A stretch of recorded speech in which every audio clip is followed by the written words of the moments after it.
Less than 2 weeks from the November 15th deadline for teacher contract negotiations between unions and districts across the state.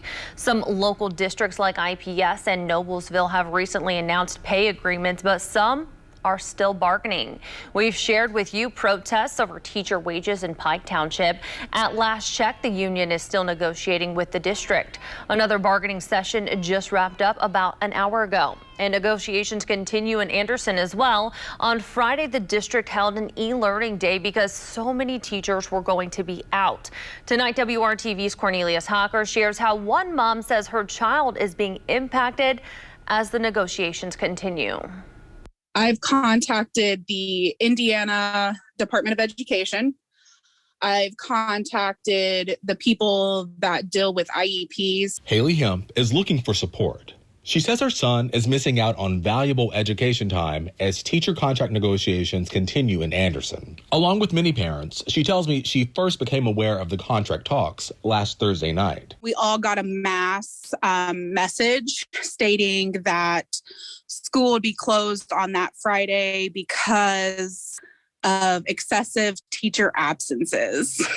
So we knew then that something was going on. On Friday, WRTV spoke with two longtime educators in the district who say there are many teachers who may be looking elsewhere for work if they don't feel like the compensation package offered is fair. I'm very concerned for my community. The children and the people that I love. For parents like Haley, this situation has brought new information to her attention. Her son has dyslexia, so he needs someone to read things to him. She doesn't think that's been happening because of teacher shortages. I started getting messages from other people, I'm not going to say who, stating that they were pulling support staff, paraeducators, specials like PE and art, and reading specialists to cover teacher absences. So when they go and pull paras to other classrooms to sub or a reading specialist, that leaves the IEP students without the resources that they need. Haley is concerned not only for her son, but the other students she believes are missing out on valuable teaching time and one-on-one attention. She has this message for the district officials. They need to do the right thing, and they need to step up for not only the teachers, but also the students of the community, especially the kids, with IEPs. Working for you, Cornelius Hocker, WRTV. A spokesperson for the district says schools were open today and absences were filled by subs. They are checking on Haley's concerns that other staff members were used as fill-ins. Meanwhile, both the district and the Anderson Federation of Teachers have signed paperwork to get a mediator involved in contract negotiations. A community effort. It is one way to describe how Muncie neighbors and Ball State University students are uniting to welcome Afghan evacuees to their city. Thousands of refugees have been staying at Camp Atterbury in Johnson County, but little by little, families have been leaving to start new lives in Indiana and across the country. Last month, a group of about 20 students with Ball State's Digital Corps built a website for the Muncie Afghan Refugee Resettlement Committee, better known as MARC. Typically, building a website takes months, but the students worked together to build the site in a day. Unlike other projects, the students feel they'll see the impact firsthand. The website will detail donation and involvement opportunities, as well as educational resources. There's lots of problems in the world, see climate change or just political unrest in the nation, and I don't help with any of that stuff. And I saw an opportunity here where, they need a website to collect donations. I know how to build websites. The team of Ball State students expects the website to go live this week. The Muncie Afghan Refugee Resettlement Committee has nearly a dozen subcommittees dedicated to things like jobs, housing, and education for the city's newest residents. A worker is hurt but expected to be okay after scary moments at a construction site in downtown Indianapolis this afternoon. Indianapolis fire officials say the man was hit by debris while working on a building that's under construction at the intersection of Pennsylvania and Vermont. It happened on the 11th floor, and without any elevators, he needed help getting down. IFD crews shut down traffic, strapped the man in, and carefully lifted him by crane down to the ground. The whole thing took less than an hour from the time crews were dispatched. It's Election Day, and while there aren't any big races unfolding here in central Indiana, voters in several states have been picking new governors, mayors, and weighing in on major ballot initiatives. ABC's Faith Abube has the latest tonight from Washington. Tonight, Virginia thrust into the national spotlight as the vote count continues in the hotly contested governor's race between Democrat Terry McAuliffe. I need you calling your friends, girlfriends, boyfriends, whatever you got. And Republican Glenn Youngkin. It's Election Day. We feel pretty darn good, I have to say. The race widely seen as a referendum on President Biden's first year in office and a potential signal for whether Democrats or Republicans could sweep the congressional midterm races in 2022. We're going to win. I think we're going to win in Virginia. Just a year ago, President Biden beat Donald Trump in Virginia by 10 points. But with the governor's race neck and neck, some analysts suggest if the Republican candidate wins, it would be in part because President Biden's priorities remain stalled in Congress. Even if we had passed my agenda, I wouldn't claim we won because Biden's agenda passed. So, but I think it's I think it's going to be very close. I think it's going to get down to, as you all know, turnout. The candidates' push to the polls involved months of bitter battles over cultural and ideological issues, while former President Trump loomed large over the race. Virginia is one of only 2 states with a statewide election this year. The other, New Jersey. GOP candidate Jack Ciattarelli fighting to unseat Governor Phil Murphy. Murphy is leading in the polls, and if he wins, would be the first Democratic governor re-elected in the state in more than 40 years. In neighboring New York, based on analysis of the vote, ABC News projecting that former police captain, Democrat Eric Adams, will be the city's next mayor. While in Minneapolis, more than a year after George Floyd's death, the future of police on the ballot. Voters deciding whether to defund the city's police department and replace it with the Department of Public Safety. The question for the Democrats will be, how do they move going forward? Do they still go with the mantle of defund the police, or do they go with public safety and reimagining public safety? And both parties continue searching for answers as the vote tallies trickle in. In Washington, Faith Abube, ABC News. New at 11, a looming shortage that could hit people who live in rural America especially hard, and the effort to recruit people who could fix the problem, that's still ahead. A daring thief, a stolen car, and a dramatic police chase. Next on WRTV, the maneuver from one officer that brought the whole thing to an end.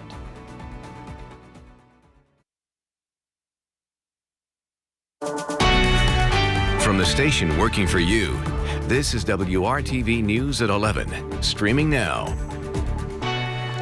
2 people are in custody tonight after a chase on I-65 involving multiple police agencies. Yeah, the pursuit and the dramatic end was caught on INDOT cameras. So we're taking a look at how it went down. It all started in Whitestown in southeast Boone County. Whitestown police say an officer tried to stop the driver of a vehicle reported stolen out of Marion County as it traveled south on I-65. Investigators say the vehicle continued south until the 71st Street exit in Indianapolis, where the driver got off the highway and returned heading north. The driver traveled north, followed by multiple police vehicles. But you can see an officer deployed stop sticks across all lanes of the highway. To avoid hitting them, the driver pulls a U-turn on the highway. Whitestown police say this is when a Lebanon police officer fired his gun at the vehicle. The driver continued north until another officer used a pit maneuver just north of the Marion County line. You can see that police SUV nudging the suspect's vehicle. The driver loses control and eventually stops. Officers rush in to make an arrest. Police say there were no reported injuries and 2 people were taken into custody. Well, the Lebanon Police Department tonight confirmed its officer fired at the vehicle while the driver was trying to avoid the stop sticks. Well, from reckless driving to workplace injuries and even shootings, Marion County dispatchers have handled all kinds of emergency calls with a focus on keeping people safe. And right now, the sheriff's office is looking to hire Hoosiers to take on these important jobs. Right now, the county has about 135 dispatchers, and officials would like to hire 30 more. 911 response times could be impacted if there aren't enough people available to respond. Marion County dispatchers answer about 1 million calls a year, the highest call volume in the state, and one of the busiest emergency call centers in the country. Dispatcher is a very important job. Actually, in some aspects, it's more important than a police officer or a firefighter. And they're required to do a lot. So we need the best caliber of a candidate to sit in that seat. No experience is needed to become a 911 dispatcher. You just have to pass a background check as well as a medical and psychological evaluation.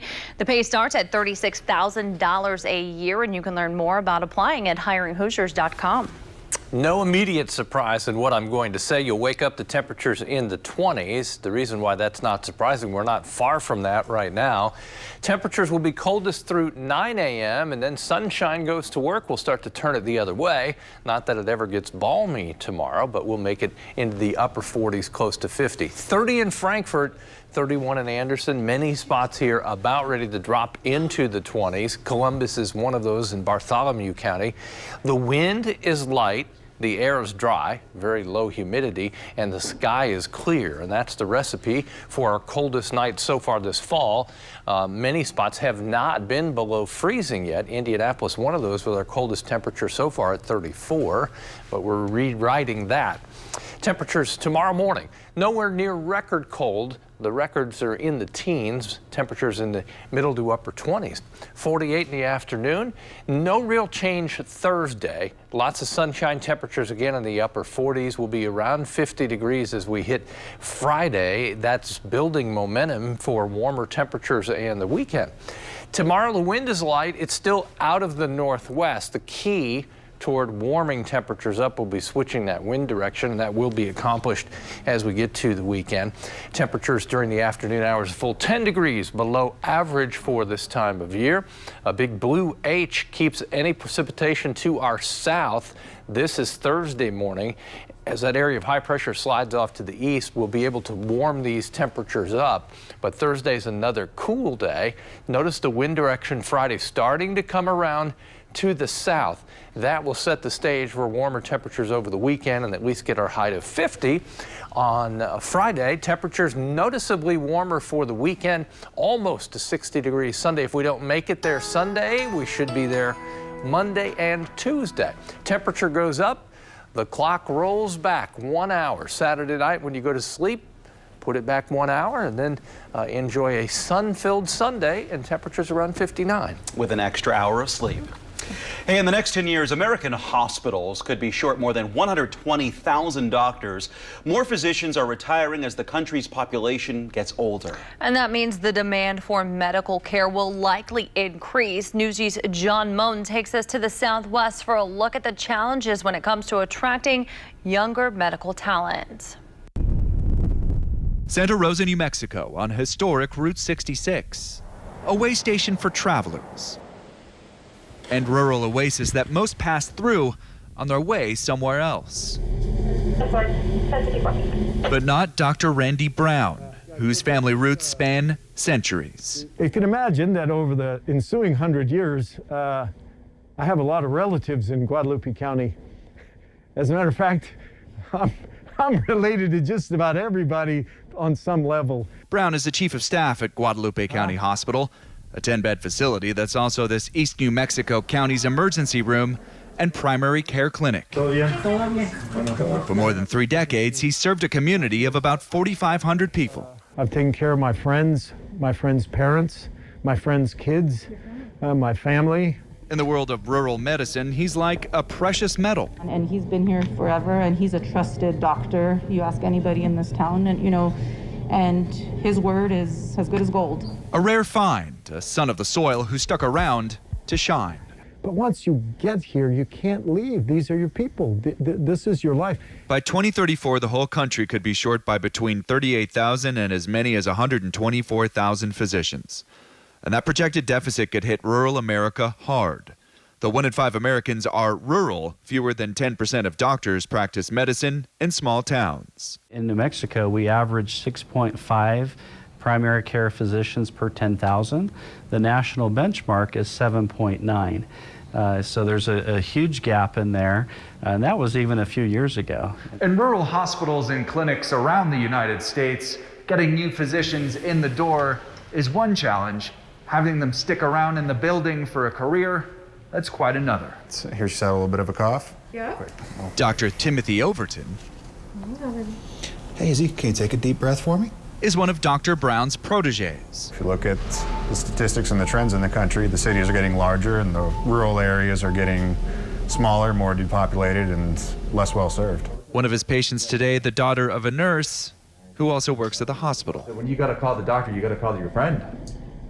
Yeah. Or your colleague, really. Your colleague, your friend, somebody you've grown up with. So, Dr. Overton, this particular job in medicine is almost like a vocation. It's taxing, but it's very rewarding. What kind of airway do I have?